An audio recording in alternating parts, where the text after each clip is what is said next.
गांव की लुगाइयों को अंग्रेजी सिखाने मास्टरनी आई, क्योंकि A for apple B for boy समझाना आसान नहीं था।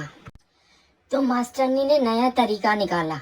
ए फॉर अमरपाल की बहू, बी फॉर बलवंत की बहू, ओ फॉर ओम प्रकाश की बहू, जेड फॉर जमींदार की बहू अच्छी से रटाया था। और फिर होया टेस्ट। प्रश्न था क्यू फॉर। ताई कंफ्यूज हो गई और बोली, देखन में तो ओम प्रकाश की बहू लागे से, पर मुंह में बीड़ी क्यों डाल रखी से? संवाद। मच्छर, डार्लिंग कल मैं तुम्हारे लिए शेर का शिकार करके लाऊंगा।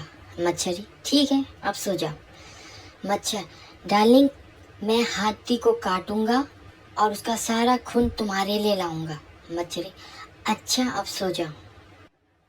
मच्छर, शायद तुम मुझ पे भरोसा नहीं कर रही हो। चलो कल मैं तुम्हें 100 तोले की चेन ला के दूंगा। मच्छरी, अब चैन से सोने भी दोगे या नहीं?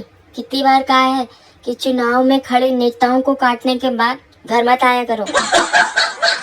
मैं पहली बार महंगी होटल में गया, चाय मंगाई। वेटर एक ट्रे में गर्म पानी का थर्मस, टी बैग, दूध पाउडर और शुगर क्यूब दे गया। बड़ी मुश्किल से सब कुछ मिलाकर मैंने चाय बनाकर पी ली। वेटर ने पूछा, और कुछ लाना है?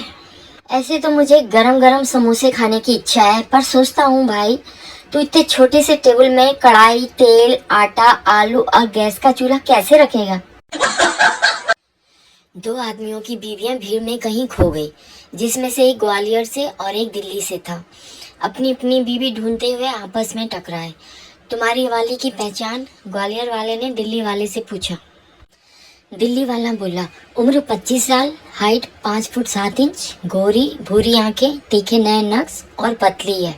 स्लीवलेस पिंक टी शर्ट और काली मिनी स्कर्ट पहनी है। तुम्हारी वाली की क्या पहचान है? ग्वालियर वाला बोला, हमारी वाली चूल्हे में जान दे, चलो तुम्हारी वाली ढूंढते। एक गांव में प्रवचन हो रहा था। महाराज बोले, मृत्यु एक अटल सत्य है। इस गांव का हर इंसान कभी ना कभी अवश्य मरेगा। महाराज के वचन सुनकर वहां उपस्थित गांव के सभी श्रोता रोने लगे। उन्हीं के बीच बैठा झमलू जोर जोर से हंसने लगा।